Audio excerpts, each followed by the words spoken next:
दोस्तों आज का जो हमारा लेक्चर है वो पाषाण काल पर है। पाषाण काल के ऑलरेडी 2-3 वीडियो अपलोड किए जा चुके हैं, जिन्होंने नहीं देखे हो वो देख लीजिएगा। आज हम इसको अपना चैप्टर को कंप्लीट कर लेते हैं। तो पाषाण काल मैंने आपको बताया था कि पाषाण काल जो था उसको 3 भागों में वर्गीकृत किया गया है, जिसे हम पुरा पाषाण काल, मध्य पाषाण काल और नव पाषाण काल यानी उत्तर पाषाण काल के रूप में जानते हैं।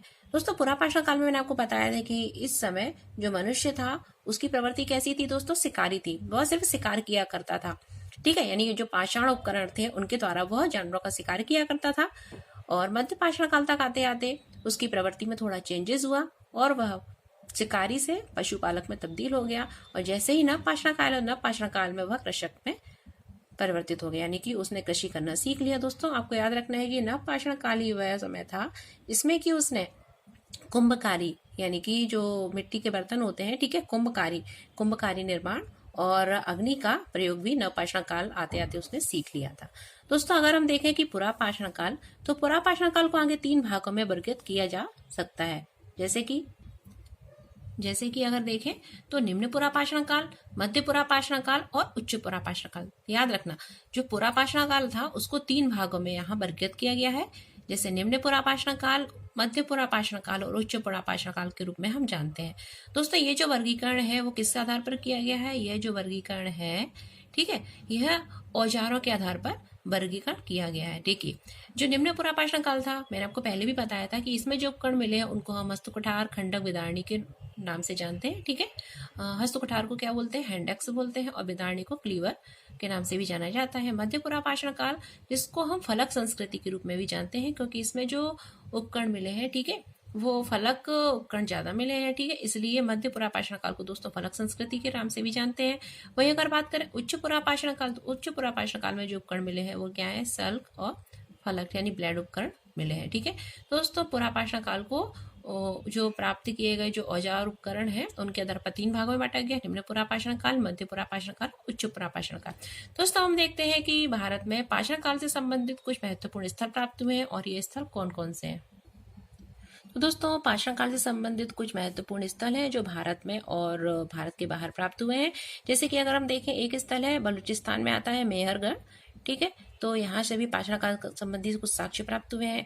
वहीं अगर देखें तो उत्तर प्रदेश में एक स्थल है जिसको बोलते हैं सरायनाहर, ठीक है, मैदाहा, कुछ प्रमुख स्थल है, नाम याद रखिएगा, सरायनाहर, मैदाहा।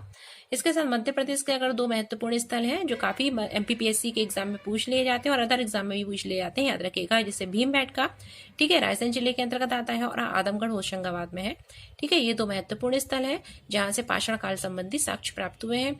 इसके अतिरिक्त अगर हम देखें तो बागौर, राजस्थान में क्या है, बागौर, ठीक है।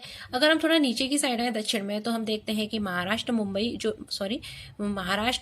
में जो स्थल प्राप्त हुआ है उसे बोलते हैं नेवासा, ठीक है। अगर हम कर्नाटक साइड आए तो कर्नाटक साइड में एक स्थल प्राप्त हुआ है पाषाण काल संबंधी जो है उसंगी, ठीक है। इसके अतिरिक्त अगर हम तमिलनाडु में आते हैं तो तमिलनाडु में मैंने आपको बताया भी था हमारे जो पहले का वीडियो है कि उसमें एक स्थल महत्वपूर्ण स्थल है जिसको बोलते हैं अतिरम पक्कम, ठीक है। तो ये कुछ भारत के पाषाण काल संबंधी कुछ महत्वपूर्ण स्थल है। एक बार फिर से हम थोड़ा देख लेते हैं। सरायनाहर जो कहाँ पर है, यूपी उत्तर प्रदेश में है, मैदाहा उत्तर प्रदेश में है। इसके अतिरिक्त एक और स्थल है, अभी आपको मैं बताऊंगी, कोल्डिबा। मैंने बताया भी था कि कोल्डिबा से पिछले लेक्चर में कि चावल के साक्ष्य मिले हैं, तो वो भी एक स्थल है कोल्डिबा, वो कहाँ पर है, यूपी में है, ठीक है। इसके अतिरिक्त एक और स्थल बताया था मैंने, लहुरा देव, वो भी कहाँ है, उत्तर प्रदेश में है, जहां से चावल के साक्ष्य मिले थे, ठीक है, पाषाण काल संबंधी।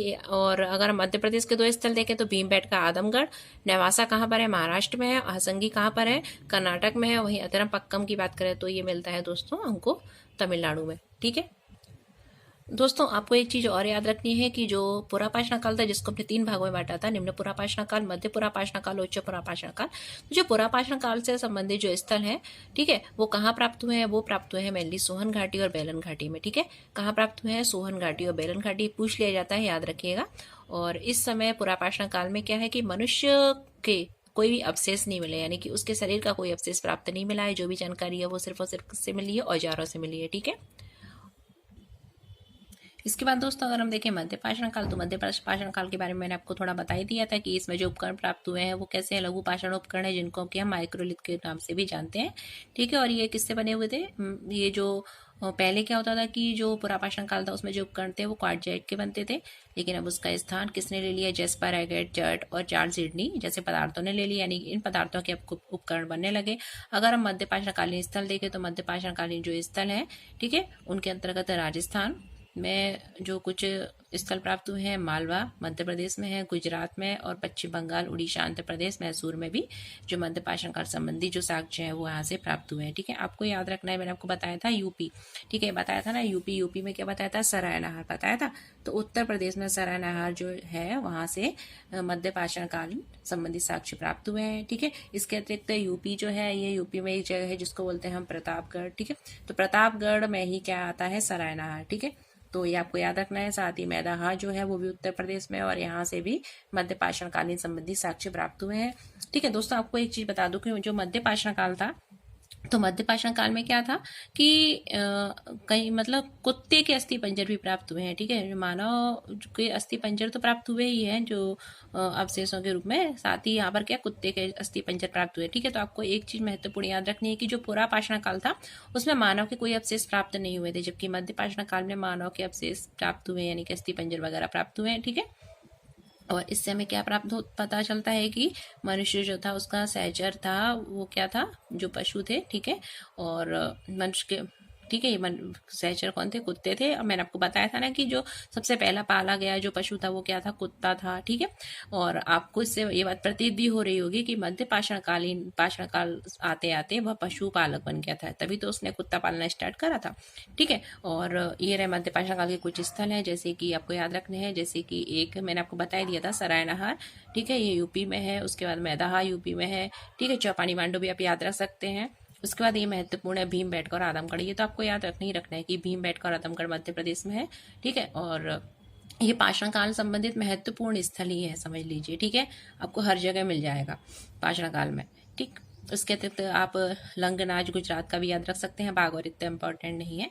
इसके बाद दोस्तों हम देखते हैं, बात करते हैं नवपाषाण कालीन स्थल।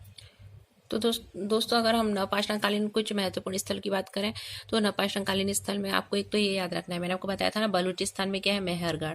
ठीक है, तो नवपाषाण काल में आते आते क्या हो गया था? जो मनुष्य था वो कृषक में बदल गया था। ठीक है, वो कृषि करने लगा था, और मेहरगढ़ से सबसे पहले कृषि के साक्ष्य प्राप्त हुए हैं, यानी कि नवपाषाण काल में आते आते उसने कृषि करना सीख लिया था, लेकिन सबसे पहले जो कृषि के साक्ष्य हैं वो कहाँ से मिले? मेहरगढ़ से मिले थे। ठीक है, लेकिन अब थोड़ा चेंजेस हो गया है। ठीक है, अगर मेहरगढ़ आता है ओनली तो आप मेहरगढ़ लगाएंगे, मैंने आपको बता ही दिया था अपने पहले वीडियो में, जिन्होंने नहीं देखा वो देख लीजिएगा।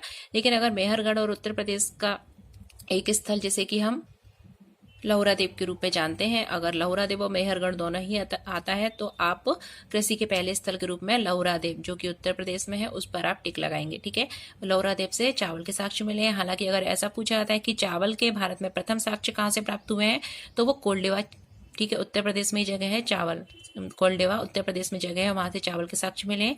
लेकिन हाल ही कुछ समय पहले एक और जगह मैंने आपको बताया लहुरा देव उत्तर प्रदेश में ही है, और वहां से भी चावल के साक्ष्य मिले हैं। ठीक है, और वो जो, ठीक है, चावल के साक्ष्य मिले हैं, और उनका जो अगर काल देखें तो वो मेहरगढ़ से भी प्राचीन है। ठीक है, तो ये याद रखिएगा।